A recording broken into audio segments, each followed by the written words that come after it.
Blood Money, episode 87 with Karen Kingston. This is a fight to save civilization.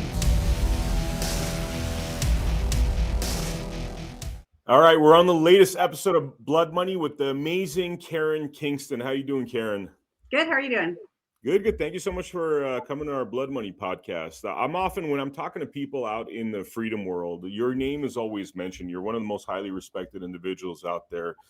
And your resume and bio, I think, speaks for itself. I mean, you've had a lot of accomplishments in, the pharmaceutical world as a consultant. And it seems as though your journey kind of took like a hard turn at one point. Could you tell us a little bit about that? Yeah, I think there was a couple hard rights and lefts there in Uh-huh.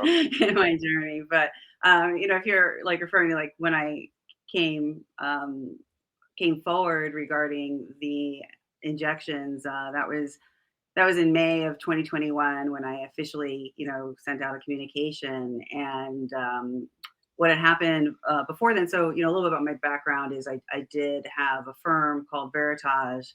I still keep the shell company that I founded in 2007. So, we were a full service agency for pharmaceuticals, medical devices, biotechnology. So I had a lot of, PhDs, MBAs. I had a bunch of CGI artists. I used to hire the guys from Sony and Marvel Films. So we did some really cool uh,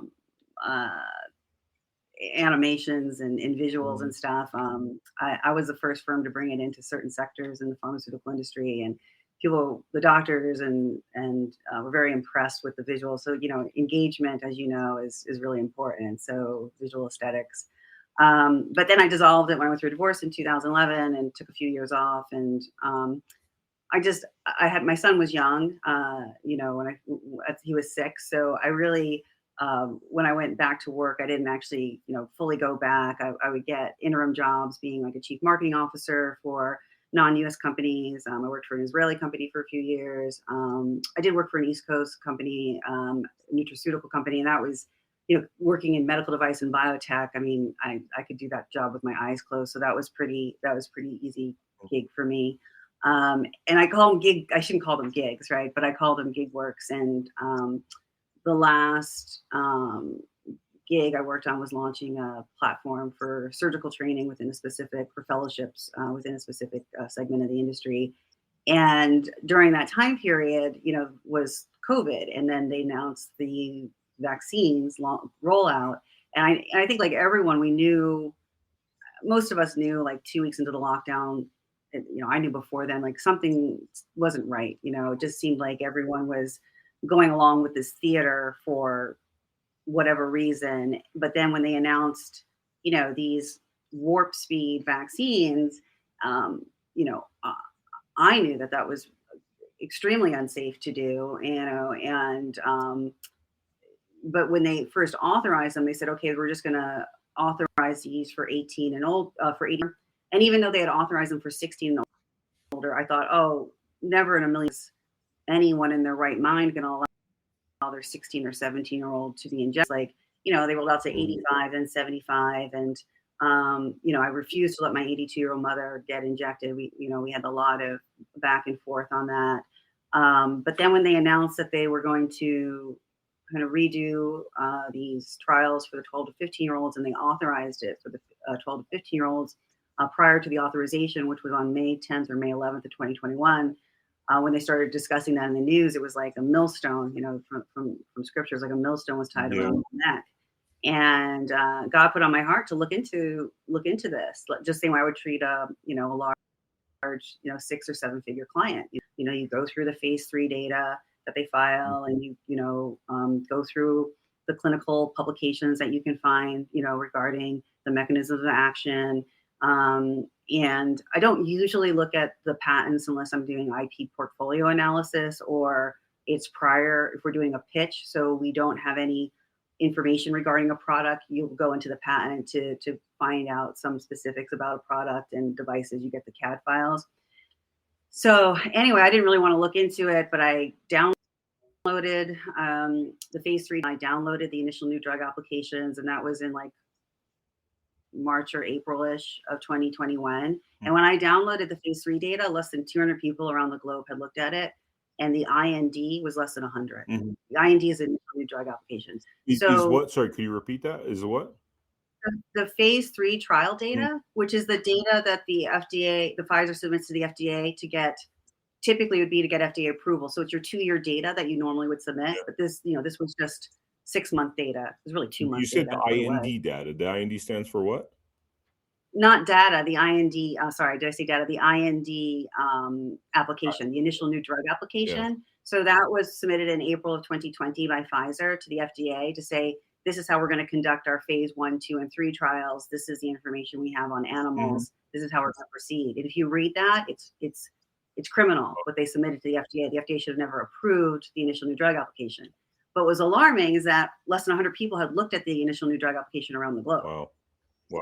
So, and I can tell you that it was never blinded, by the way. The people that, the administrators of the injections knew whether or not people were getting placebo or an injection. So it was never even a blinded trial. And it's a very damning document. And I know that because it's been taken offline. Wow. Yeah. Anyway, so, God asked me to look into that. I mean, it was just on my heart and I just didn't want to do it. And, I mean, let me ask you, in terms of like God putting something like that on your heart, was this like one of the more significant moments in your life that happened? I mean, have you felt pressurized to take certain stands prior to this because it felt like the moral and righteous thing to do? No, so let me tell you the story about how God put this on my heart, because there's another time. They were literally, when I got messages like this, they were life or death situations when Wow. I kind of heard something like this happen. Yeah. Um, so what happened was, I'm a very empathetic person. I guess that's the word. I'm super sensitive. I'm very sensitive about children. And so it was obviously just bothering me in my nature that they were going to be doing this to children. And I had been tracking a lot of the information, but I didn't do like a full med legal analysis on this. And normally I'd have a team of 20 people working with me to do it anyway.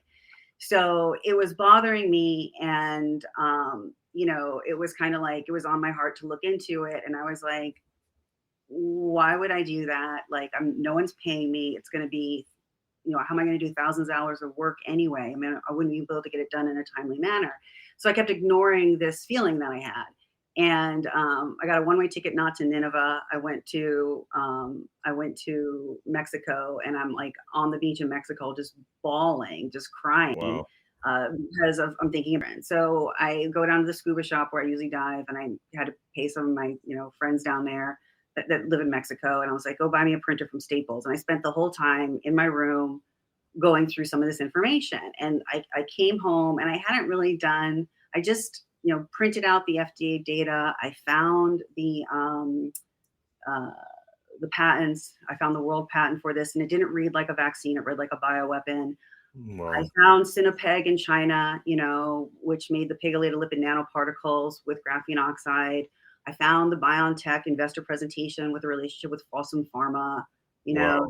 CDC database. So I found all this stuff, but I was like, okay, I don't really want to do this. Like, this is, because normally you take those documents and you get, 6 or 8 PhDs and a couple editors, and you get a account executive designers, and you put together a presentation. So I did it, and I came home, and I just was like, laid everything out in my dining room table, and I didn't touch it. And what happened was I was a fitness instructor prior to COVID for many years. I used to teach Zumba. I was a dance teacher in my teens and my 20s. So it was super fun. So I go back to the gym, and a woman goes over like this timber, right? Just right in the middle of a fitness class. So for whatever reason, the fitness instructor, who was a former drill instructor with the Army, freaks out. So I have to get her situated. I have to call 911. I didn't have to perform CPR, but had to test and everything, call 911, do all that. And I'm not really freaked out, because what's weird is, though, in, more than 15 years between in my teens and 20s and then in my 40s teaching fitness, I've never had anyone fall down. I've never had to even think about having to perform CPR, right? I've never had to do that. but for some reason, I'm just not freaked out. And I kind of knew. I was like, this happened because she was vaccinated. 2 days later, I'm going to church and I'm about to make a left into the parking lot, and there's a T-bone accident right in front of me. And this woman comes out and she looks almost possessed, and she's all tatted up, and the airbags go off, and there's 10 people standing around. And again, no one calls 911. So I've got to call 911 and wait for the cops to come and all this other stuff. And now I'm shook up because I haven't called 911 in my entire life. And now I just did it twice in 72 hours. So I go into church and we're listening to worship and, worship music. And I just kind of put my hands up and ask God to give me a comforting word. And I hear as clear as day, how many times do I need to make you call 911 before you're going to call 911 for my children? Wow. Yeah, I heard it like clear as day. And I, kind of got teary-eyed, and I made eye contact with my pastor. He's kind of famous, so I don't really want to mention him. And I said, I have information about the injections and how harmful they are, and he's like, well, send me an email. So I just didn't sleep for 72 hours, and I went through all the data. I don't know how I did it. As my son says, you do the best, God does the rest. And I sent it to pastors, media, like Fox News, influencers, doctors.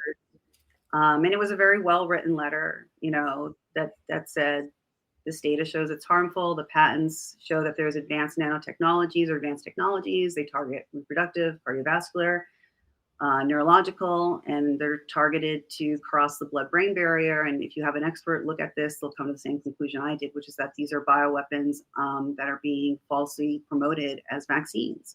Wow. That was in May of 2021, and it was ignored. Yeah. And I mean, how deeply disappointed were you that, something like that was ignored when this is clearly so hazardous, so damaging to the population?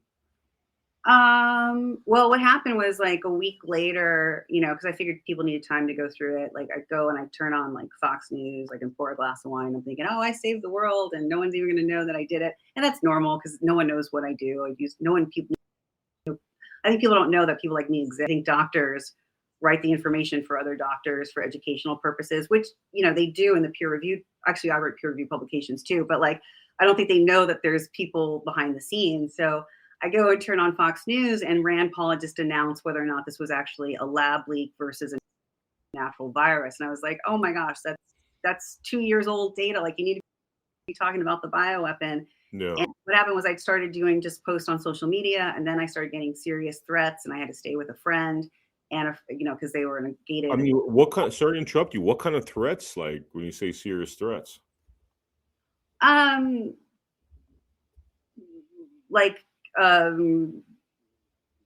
Like violent threats. Wow. I mean, because I read in your bio that you've been physically attacked. I mean, obviously the platform, yeah, that's pretty intense. But yeah, I mean, you're talking about $1 trillion market, so it's not my first rodeo. Your name of your show is Blood Money. I mean, people that they kill for money. Yeah. So, I mean, it's not like, people will, I've had police for far less threats, like $100 million deals, never mind $1 trillion deals. So it's not like I didn't expect this stuff to happen. But that's pretty amazing. I mean, that's pretty amazing that you knew it was going to happen. You decided to do it anyways because it was a morally righteous thing to do.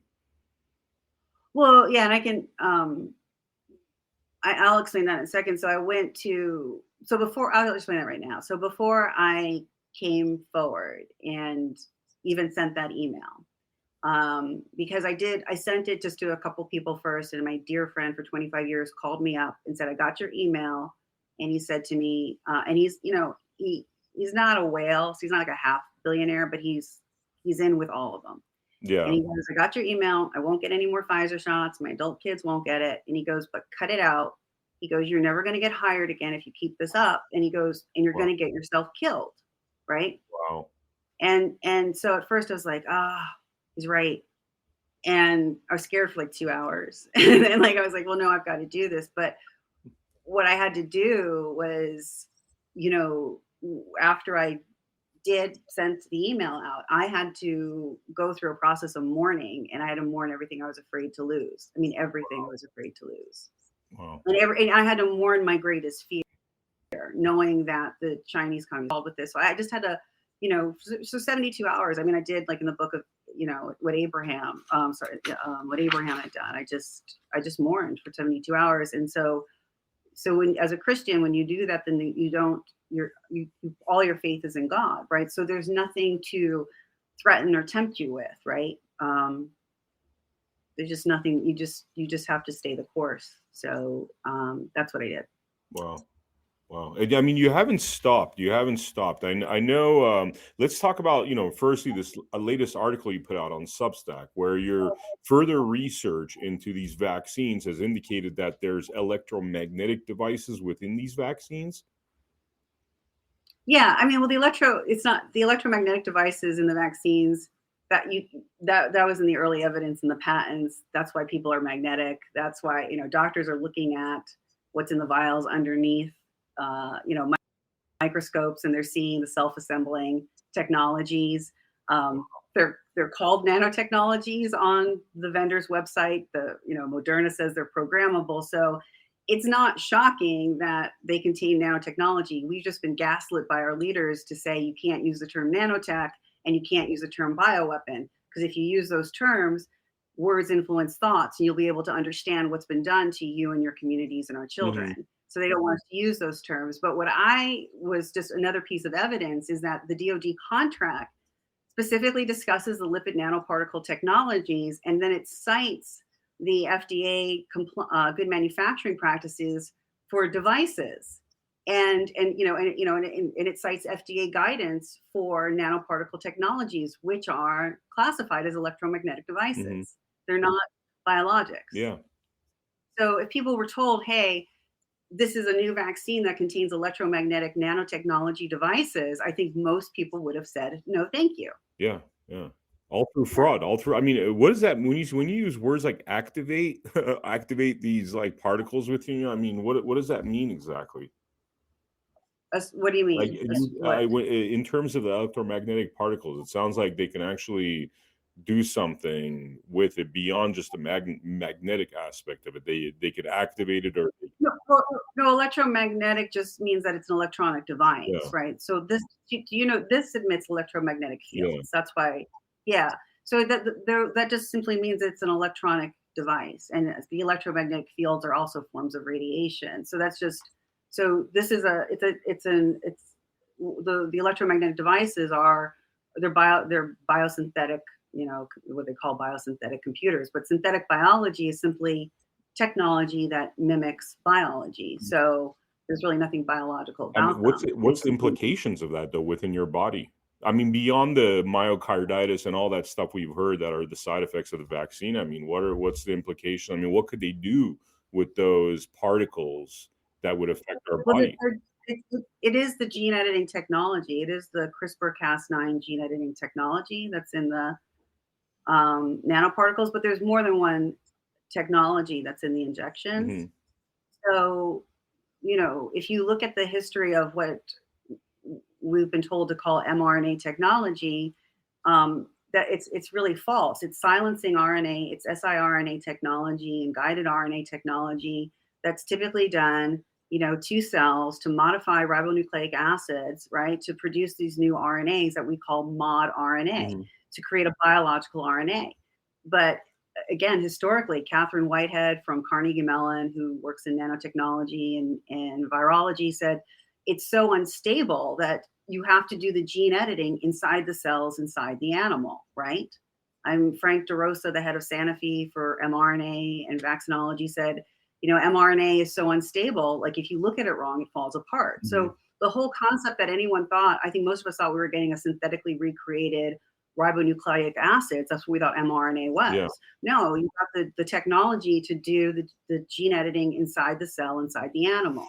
So that's what that was what we were pitched, mm-hmm. right? Was that we were going to be getting synthetic RNA, but what actually we got was the technology to then reprogram the genetic material of our cells to then produce modified RNA, to produce chimeric multi-species genetic material in our body. And that's what Dr. Malone's original patents for, right, from 1996 on the expression of exogenous DNA in mammals, right? It's to take DNA from reptiles and insects and then have it expressed in humans, because he calls them patients in the past, Mm-hmm. right?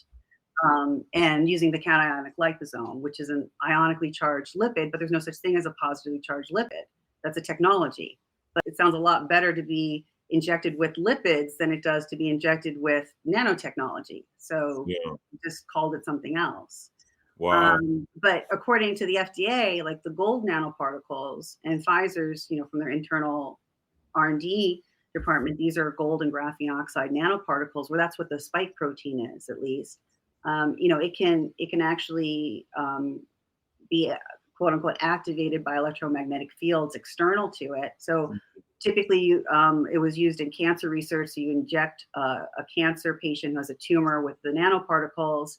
Mm-hmm. The nanoparticles then congregate inside of a tumor cell, or inside of tumors, Mm-hmm. inside of cells, and then external electromagnetic fields are then targeted at those particles.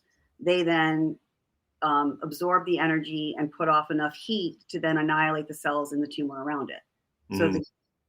So it's a thermal energy that then counts it. So if these are accumulating in your brain, then it would kill the cells and the tissues. If it was in your heart, it would do that. If it was activated by an external source of math. And activated by an external source of energy could mean like 5G waves or that sort of thing? Come from here. That's so like literally having that within proximity of your body could activate those electromagnetic particles. Yeah, I mean, think about it. Wow. You can take your phone. I don't do this, but I hear people can take their phone and turn on their television and change the channel from their phone, right? Yeah, yeah, yeah. Yeah, so you're sending a signal.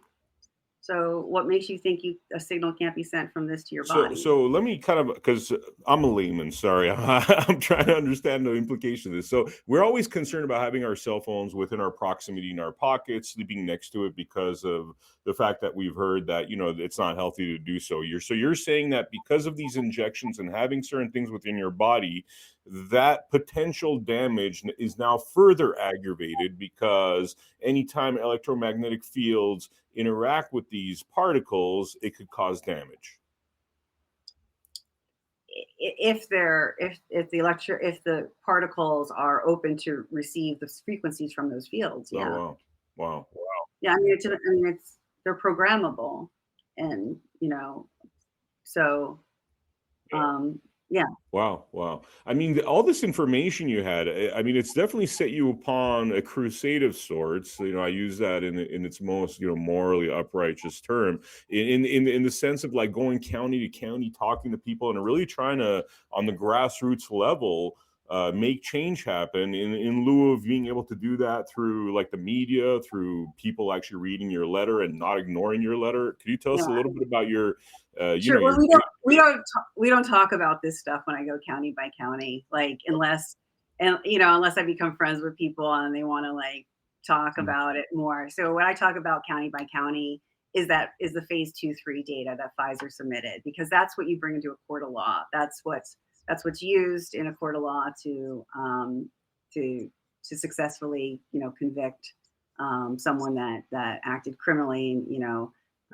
or did violations. But this is criminal human experimentation. So what I do is I've just there's people, they're tired of being told there's nothing you can do. They're tired of being told that this is normal, that like some of these side effects and stuff are normal or they're not attributed to it. So as you go through the filings that Pfizer submitted to the FDA, they say, and in the FDA documents, they say it's going to cause blood clots. They say it's going to cause paralysis, strokes, birth defects, spontaneous abortions, myocarditis, pericarditis, encephalomyelitis, demyelinating disease. So like, deterioration of the myelin sheath of your nerve cells. I mean, so they say, so when people realized in October 2020, the FDA met with industry and they knew this was the harmful clinical outcomes of the injections, people get very upset about that. And then when you go through the Pfizer's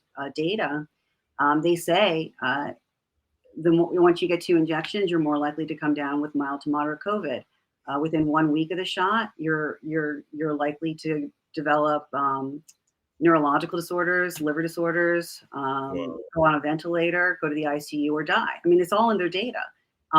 They say 100 children it was damning the risk-benefit ratio. They violated all the laws that regulate the biologics and vaccine industry. And because they violated quite literally every law that regulates the biologics and vaccine industry from phase 1 through phase 3, they are not protected by those laws. They acted as criminals. And they even violated the laws of the emergency use authorization, which they forfeited under their contract anyway.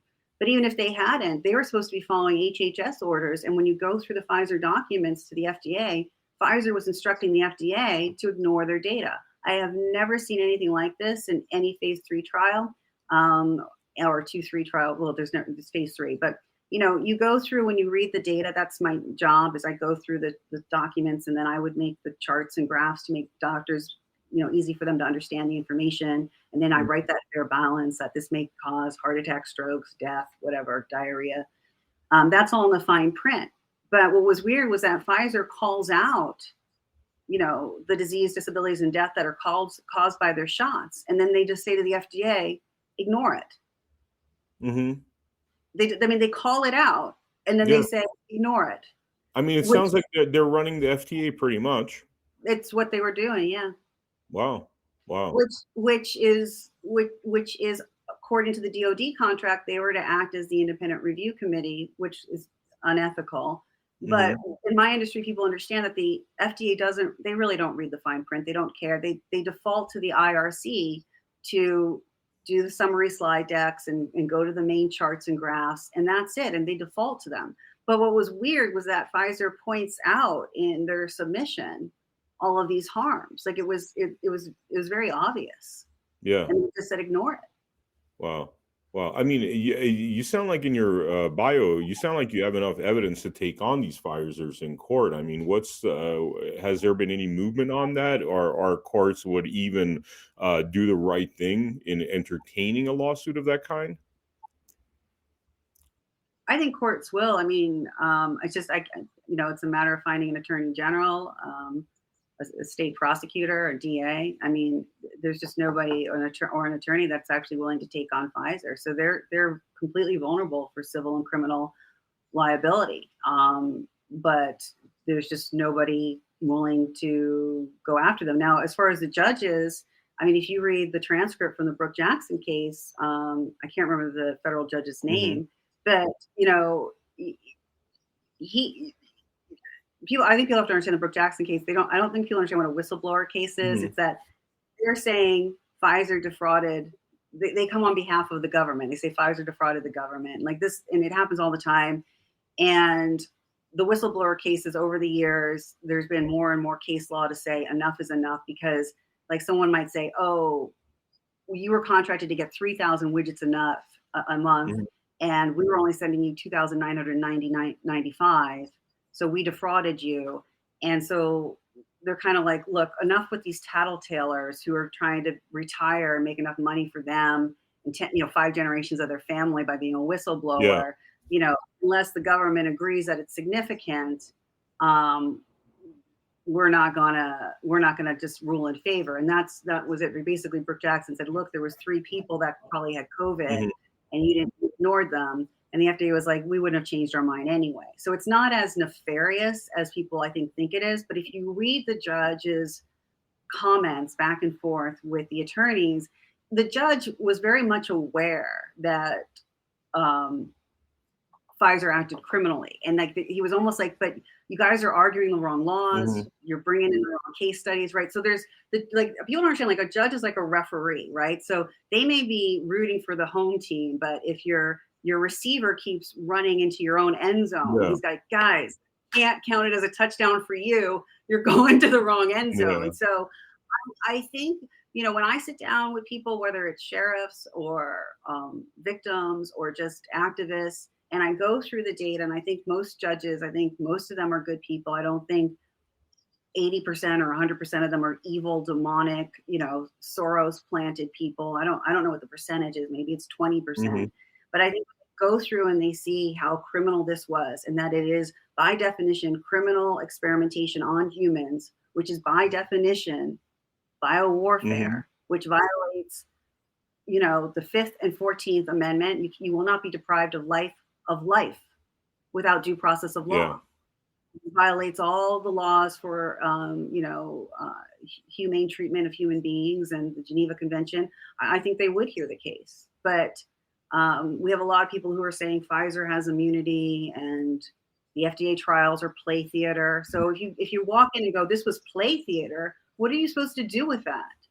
Or if you say this was entirely a DoD operation, well, then that means it's a military crime, which means that means that the jurisdiction again gets defaulted back to the military. And that's simply not what the documents state. The documents state that, the military says to Pfizer, you're operating separate from us. You're conducting the trial separate from us. You're working with the FDA. You're going to adhere to good manufacturing practices. You're going to adhere to the safety and efficacy laws of a standard FDA approved product. And that's what Barnes argued in the Brooke Jackson case. And the judge, Carlton Westland, Pfizer's attorney, tried to do this is play theater and it was based on fraud. And the judge goes, not on my dime. It's not even worth, he goes, it's inconceivable. It's not worth a nanosecond of my time to listen to your ridiculous stories about this is a secret DoD operation, right? That's an appropriate response in a court of law.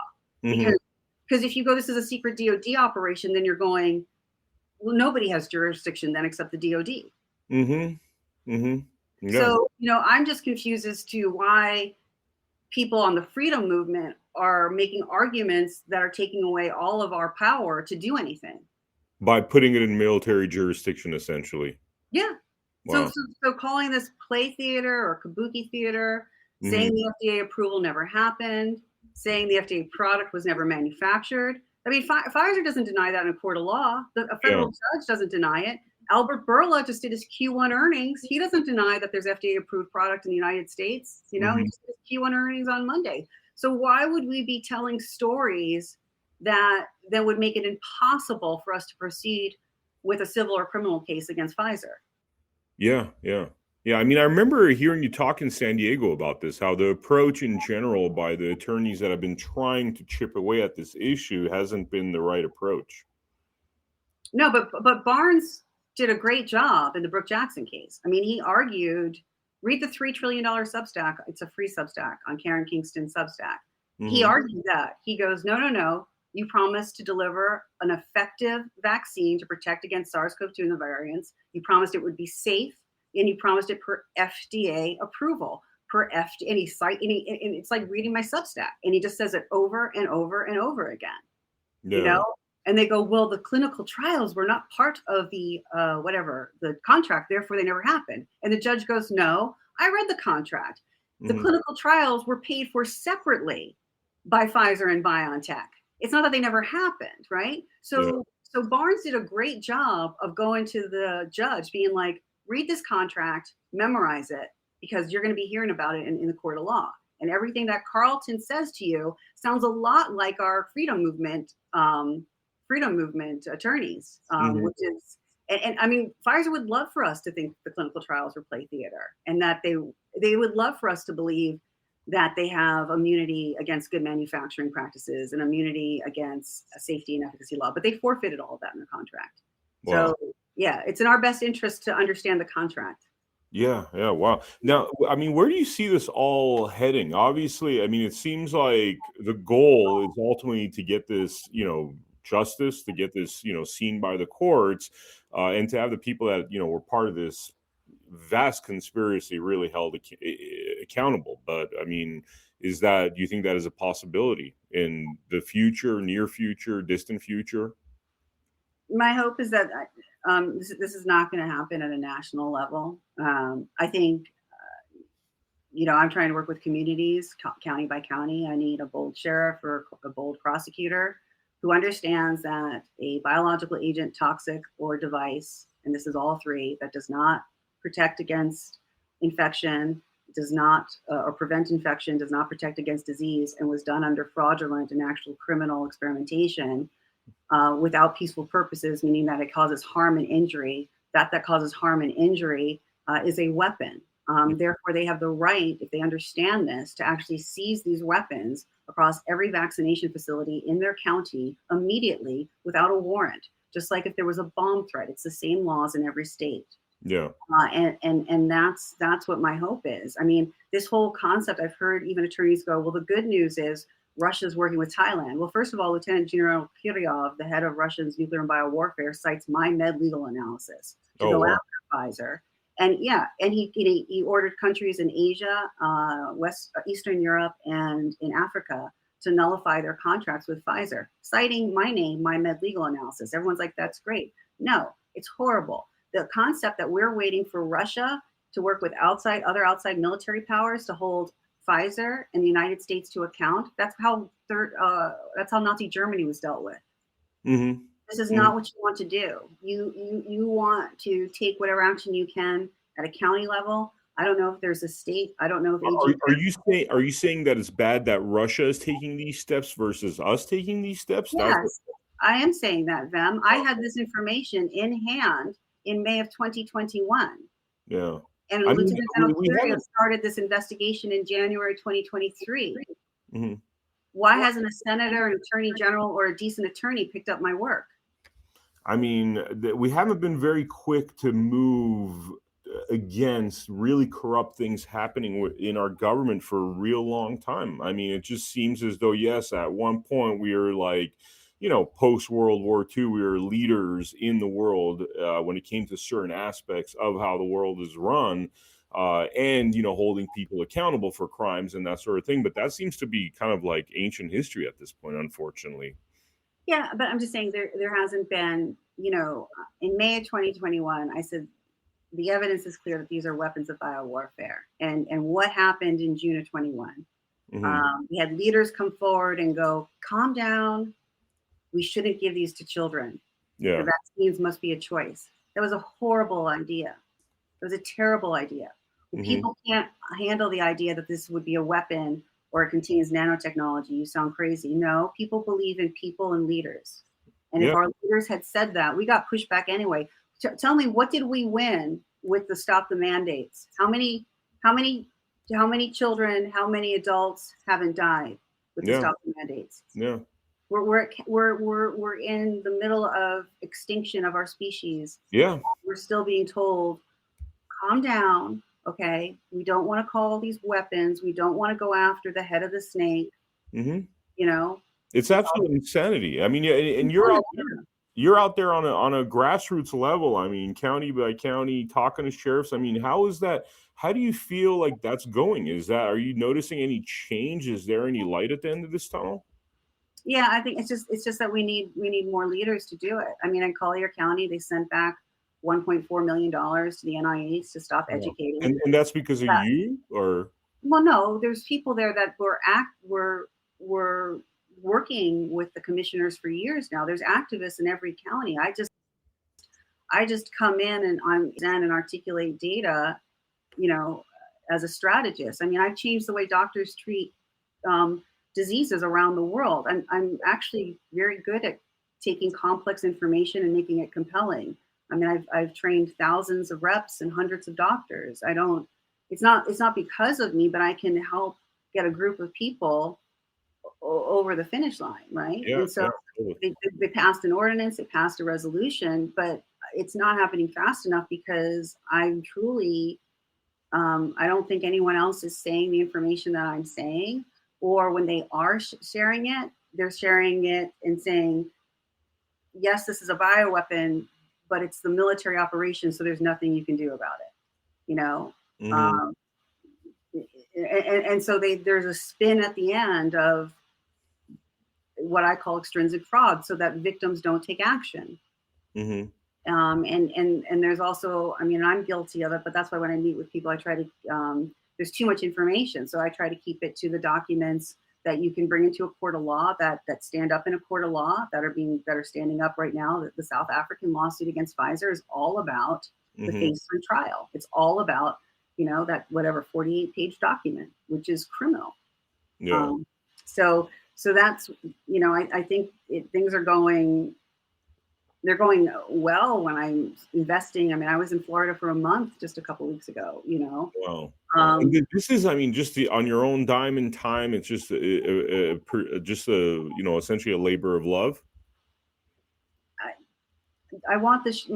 My goal is to get these pulled out of every community across the country, so I'm going where I'm finding people who are have that same goal, and they're organized, and they're disciplined, and they're motivated, and that's what I'm doing. Wow. Wow. I Wow.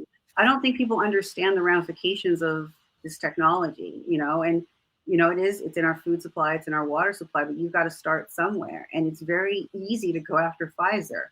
They've left themselves so open and vulnerable by their paper trail. It's like shooting fish, but nobody seems.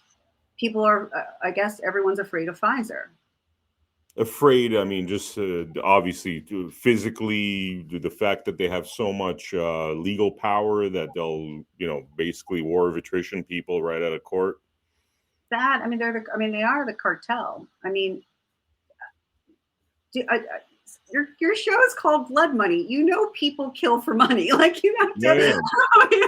I mean, Yeah, I mean, we do. It's funny because I mean, it's like we look at every industrial complex, right? And it's just crazy because it seems as though every industrial complex is geared toward making us basically a profit mechanism, but our destruction being part of that journey. It's crazy. I mean, it's not, it's everywhere. It's everywhere. It's not just a medical industrial complex. Everything seems to be geared towards profit.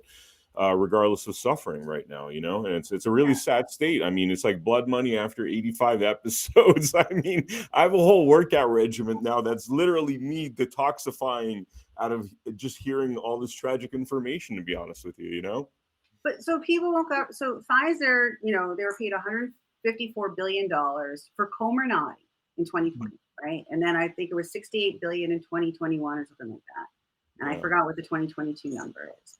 I mean, 154 billion was primarily from the United States too, right? That was most of the money. So you asked about, like, what are people afraid of? They don't want to get killed. They don't want their families to get killed.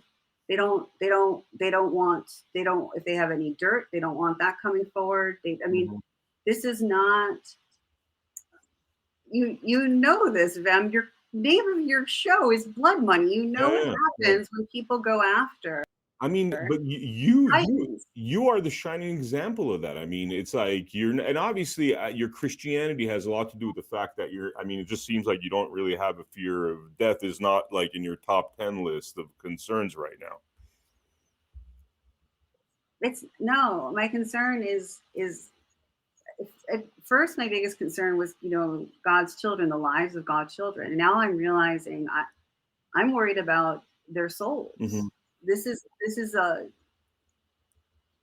truly demonic plan, and before the devil can destroy, he must deceive. When you say, so many people souls, have been. Sorry, could we dive into that real quick? Just when you say you're worried about their souls.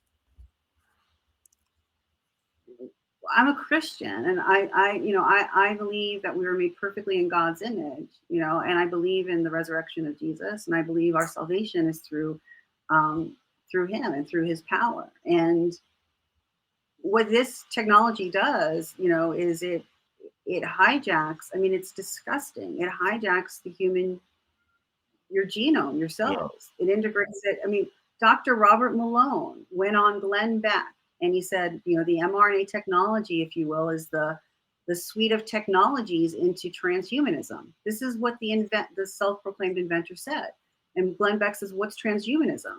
And he said it is the genetic, modification, both biological, meaning non-human biological. So Malone specifically worked with insects and reptiles. I think that's disgusting. So it's the biological, mechanical modification to humans, to their genome.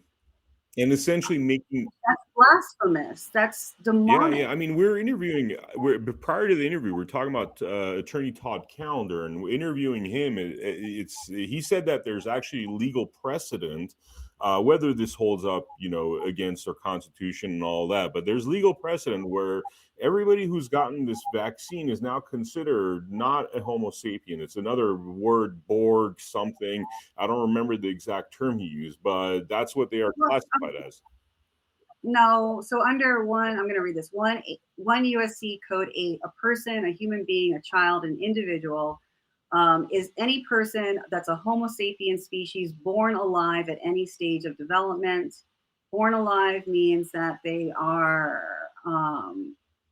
with respect to a member of the species of Homo sapiens, means that a complete expulsion or extraction from his or her mother at that member of stage of development.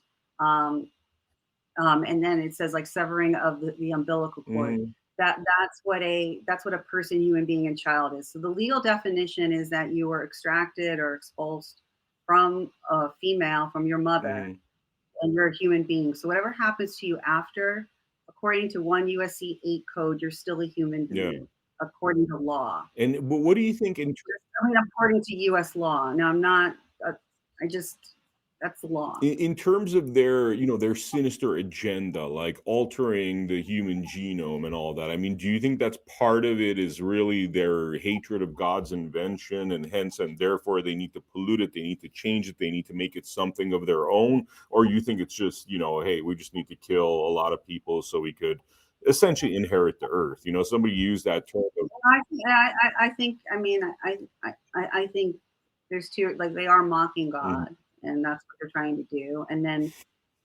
they're playing off of many human beings' need for, or desire for power and money. So it's not that people that are going along with this agenda, like you take a look at Pfizer's mRNA injections, they cause dozens, actually hundreds of new diseases. And now there's all these new companies that have synthetic biological solutions to these new diseases. So a lot of people are going to make lots and lots of yeah, money.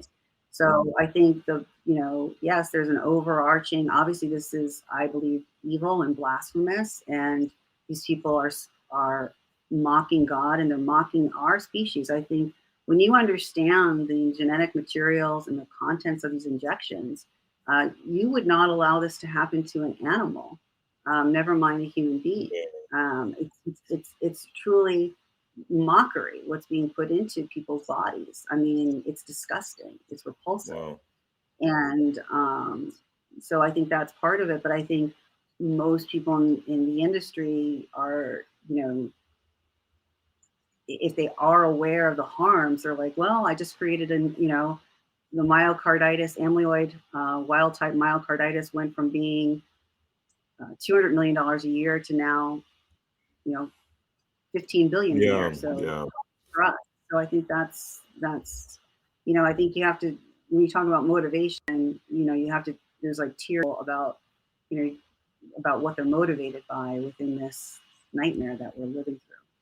I mean, God is obviously an integral part of your life, and you seem to have made a very difficult choice, which is that you're, staring at the abyss and just trusting God. I'm going to walk, even though I don't see a bridge in front of me, and that seems to have held together to a certain degree. I mean, what was it in your life that built this faith in you to this degree? Because a lot of people claim they have faith, including a lot of our priests and ministers, and when this thing came along, they did not take courageous stands like you have. I mean,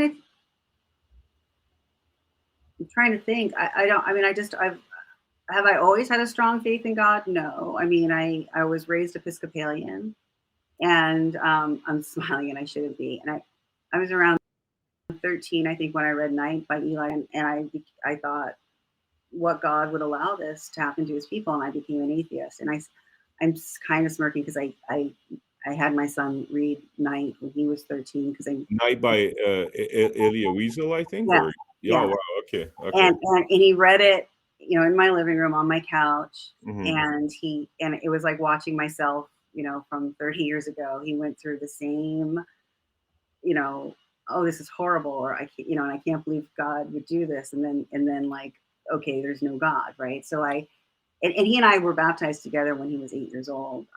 So he went through a journey that I went through as a teenager, which is you start looked at other religions, and I wanted to be with him as he was guiding that, and or guide him through that. So I don't, I think everyone has to go through their own education, their own journey to understand uh, their relationship with God, right? And so my son actually went through a very similar journey that I did when I was his age. So um, you know, my faith in God has just been, I realize that, as I go back and read, many, many years later, many times over, every time you go back, it's the Bible's a lesson, and we are born with original sin, and we do have sin in us, and it's only through our our our faith in God, our belief in God, and our servitude to God. Like, you must only serve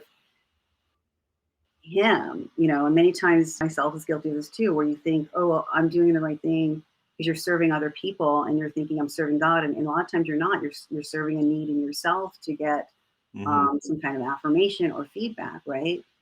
Um, and you have to kind of differentiate that and understand what, as you go through the Bible, those who are faithful and loyal to God, always there for them. And it doesn't mean your life is easy. It doesn't Hmm. mean your life is easy at all. But you know, um, it is survivable. So, you do survive, and it's to His glory. That's that's how I understand it, and that really, I guess that's what keeps me going. I'm not worried about things. I'm worried about um, I'm worried about eternity, for myself and my child, and I don't know why I worry about it for other people as well. Hmm. Hmm. Yeah, I mean, if you're a Christian, I mean, this is a battle between good and evil. I think back to when I was growing up, and there was that gray area where, you could be, I think, a little bit more agnostic about certain things, but it's definitely hard today, especially after 85 episodes of Blood Money, to feel like you don't have to choose a side with what's happening. Yeah, you have to. I mean, this is truly evil. It's to the destruction it's to our extinction. I don't think people understand that. Yeah. And I mean, my last Substack I wrote, and I had been, researching the use of mRNA technology since the summer of 2021 in our food Mhm. supply. And what people need to understand is that when this mRNA, and in the last 2 years, they've sprayed it, over our oceans, over our lakes. They put it into the crops, right?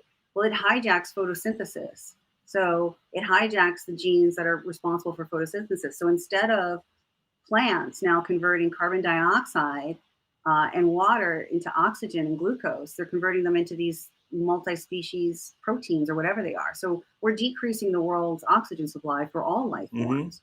So I mean, this is a extinction level Yeah, technology. yeah, yeah. I mean, we were talking before this interview. You were asking me about some of the Blood Money episodes that strike me as, interesting to watch. The Nikki Florio episodes on geoengineering. I mean, she flat out shows evidence that they're trying to really kill the planet, which to me Yeah. is like, I don't know. I mean, it's just like, why would you want to kill the planet? Even if you're a bad elite group of people, right? And whatever, you want to inherit the earth, you want the population reduced by 90% or whatever the Georgia Guidestones used to say. Um, I mean, the logic of destroying the entire planet, it just baffles me. It really baffles me. It makes me think about all sorts of crazy theories about what is at the end of that, pyramid of the elite that would cause them to want to do that? I mean, have you ever thought about that? Is it just pure demonic evil of destroying God's creations and pretty much leaving nothing but ashes? There are people that hate God. Hmm. Um, they've There are people who have had in their lives, their sufferings have caused them to become so bitter and resentful Hmm. that they want to see destruction. And then some of them, like, Elon Musk, believes that it's, destiny to merge humans with artificial intelligence, so to become part of AI, and I guess of a Borg-like system, a hive system. Like, that's a theme, the swarm, the hive, and the DoD. Hmm. So there's just people that simply hate God, and I think their joy is what Satan's joy is to deceive people. I think people are gonna have to brace themselves for betrayal. Yeah. I mean, there's a lot of people that have been leading us and have been giving us false information so that you don't take action, so that you're overwhelmed with information or you're given the wrong information. so that you don't actually take action to try to stop this. And I think when people realize those that have betrayed them, who have been acting as allies, meanwhile they're working on behalf of our enemies, I think that's going to be a shell shock for Yeah. people, Yeah. unfortunately. And I think that's prevalent. I mean, they don't even cover it up. I mean, for goodness sakes, the U.S. Army has if you go to our homepage, it's all about PSYOP. So our own military is now saying, hey, we need people who can get involved with communities, meet individuals, make those friendships, create those Yeah. loyalties, and persuade their opinions so they don't take action. Gestapo. I mean, a milder version of Gestapo. I don't think it's milder. I don't. Yeah, I think it's much more cruel. Yeah. You know that we see. The concept is you have these altruistic figures, and the idea is that you're fed false information so that you don't do the right thing to protect yourself and your communities. So crazy. So crazy. I mean, straight up, it's an attack on humanity. Karen, is there anything that we didn't talk about in this episode that you'd want to, mention in closing? Any way to, if you're doing fundraising for any specific, agendas, events, or anything? The mic is yours. I think just my Substack. You can go to Karen Kingston Substack. The $3 trillion Substack. It's free. Can We Talk is the draft letter that I've been using with local governments and commissioners and stuff. It's not finalized. I'm working on another version, but that's free as well. So I would just check out the Karen Kingston Substack. I check out, Dr. Malone, is he invested in transhumanism or humanity? Because that goes into the convergence of the biodigital realm with humans. And again, it doesn't, this isn't a judgment. Dr. Malone does think that merging the biodigital realm, per his words, is ethical. I don't, but you can read it, and you can hear him talk about that, and you can look at his patents that go into some of the detail about merging human biology with reptilian and insect biology, and then the digital realm. So people think this is ethical. I think we have leaders who are just trying to get us to agree with them. So if you read Unrestricted Warfare, the most important line is to not compel your enemy with force, military force, but to use every means necessary to get them to agree to your ways, to agree to your goals. And so that's what's happening. Wow. I was. I'm going to ask you one more question. I was looking at the clock and I saw it was about to hit an hour. But this is so interesting that I got to ask another question here. You had mentioned people like Malone, Elon Musk. I'll throw Trump in there as a part of this question. I mean, these are individuals that a lot of people in the freedom movement look at as like, those are the good guys. Those are the guys that are saving the day. But you're talking about how Elon Musk is into transhumanism. We talked about Malone and the things that he's into in terms of transhumanism. Then you have somebody like Donald Trump that was really pushing these vaxes, has yet to, as somebody that has been considered by at least, people in the freedom movement as an arbiter of truth and willing to stand up against the lies of our government, corrupted politicians. He's had that image, but yet, he hasn't really said anything about these being a death jab and all the obvious things that you've pointed. Is there no good guys out there right now? Are we on our own? You going out there county to county, me doing the Blood Money podcast, and I don't know, maybe 50 podcasters, influencers that are actually, speaking the truth. I think we are very infiltrated, in regards to Trump. At this point, there's no excuse to not say anything.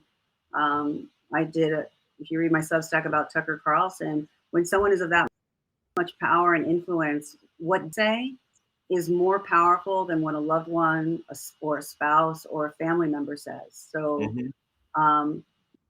when a family member would beg to get the injection, like a mother or a sister or someone that's in the U.S. military, and that your brother or your son says, well, if it was really bad, Mom, Trump would tell me. So there's so much power. And so Carl Jung has a great, I think it was Carl Jung, this is Jordan Peterson, if you're wondering someone's intentions, look at the outcomes.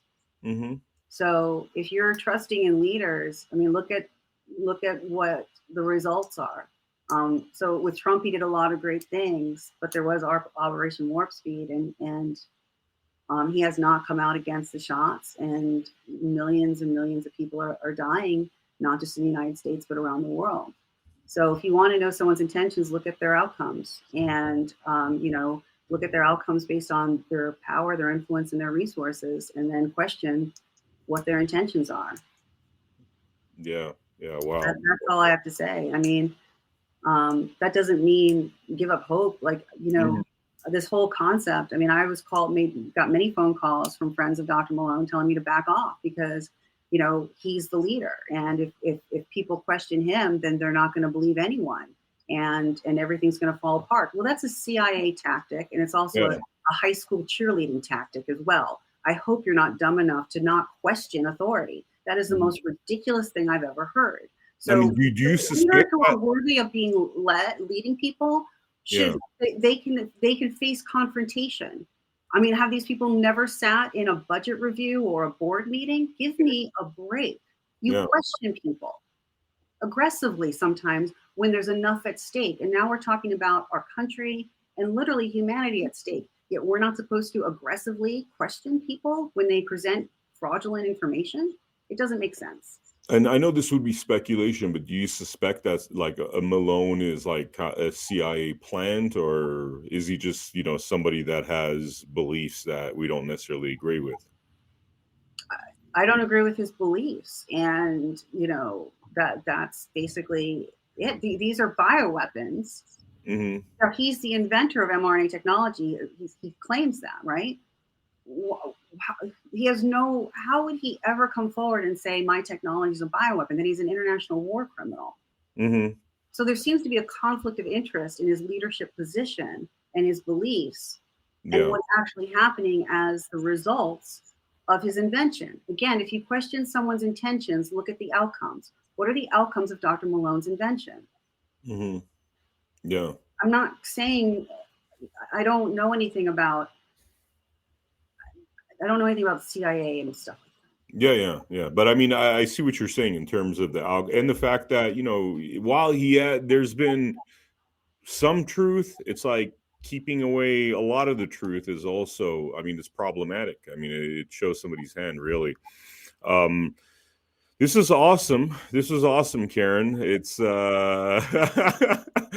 it's funny. It's all this information is just so heavy, but we have to grapple with it, and we have to share it with people, and make sure that we can do what we can. It feels like the Titanic's already hit the iceberg, and right now it just seems like we got to fill as many people in those lifeboats as possible, Yeah, I mean, if leaders will rise up. I mean, it's kind of like if you have when you have a cabinet, it's always full. I mean, when you make space, next thing you know, 2 weeks later, it's filled up again. Like, it's just, I don't think people should fret over the fact that maybe a leader that they've been following for weeks, months, or years is maybe not what they thought. That's okay. New leaders will arise. But,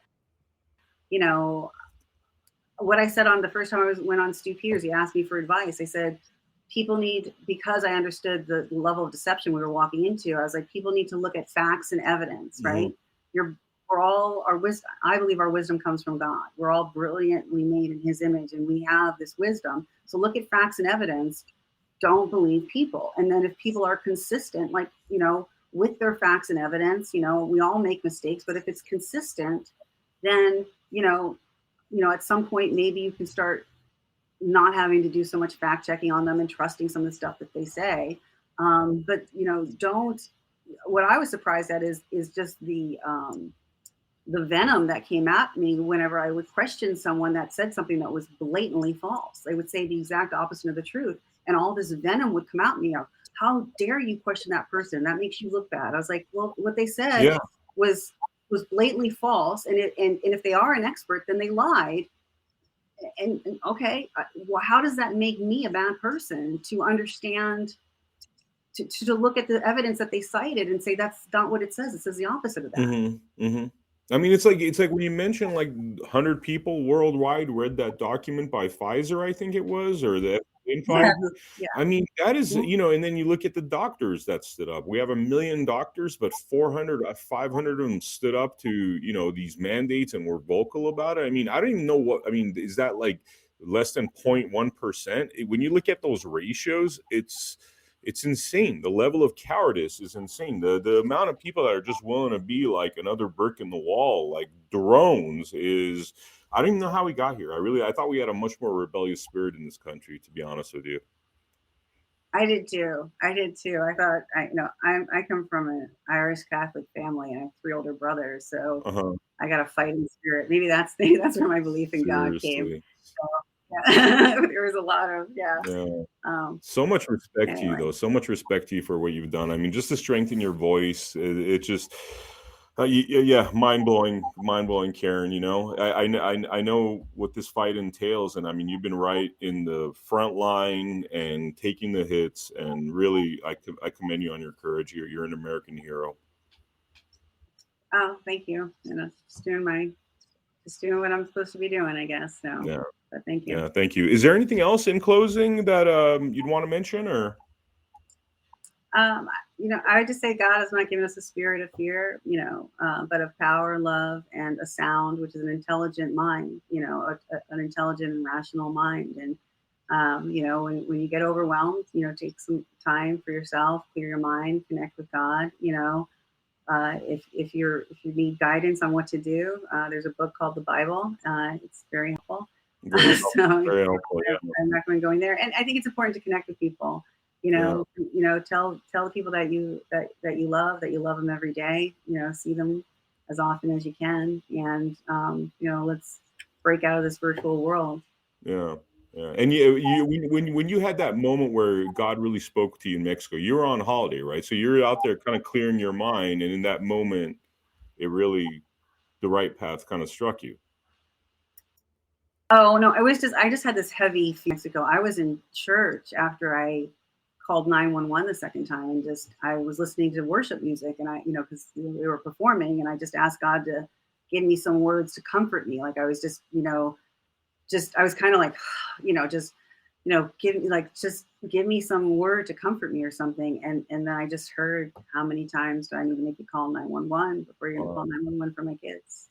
Well, I mean, not comforting words, words of action. I mean, but yeah. well, if you ever wonder, like, how do you know it's not your ego or God talking? You don't want to do it. I mean, Mhm. every time I've really prayed and connected with God, I mean, it's never, he sharpens his children. I mean, he trains us, he trains his warriors. So yeah, if God's telling you to go on vacation, it's not God. Yeah. Okay, that's not. Yeah. He gives you work. He gives you work to do. We're not He here gives you to work go to on do. vacation, Yeah, right? yeah, yeah. That's not God. That's awesome. Yeah. That's awesome. This has been wonderful, Karen. I really appreciate it. It's so Thank awesome having you. you on our show. And to the viewers out there, thank you so much for showing up to this episode of Blood Money. Please check out AmericaHappens.com, where we have our episodes posted on a daily basis, including Gloves Off with Joy Gilbert, Mindy Robinson's Conspiracy Truths, Gianna Michelli's The State National University, our new show Vibe Time. Hopefully I didn't forget anybody, but check out AmericaHappens.com. All of our shows are on there. I will see you on the next episode of Blood Money. Thank you.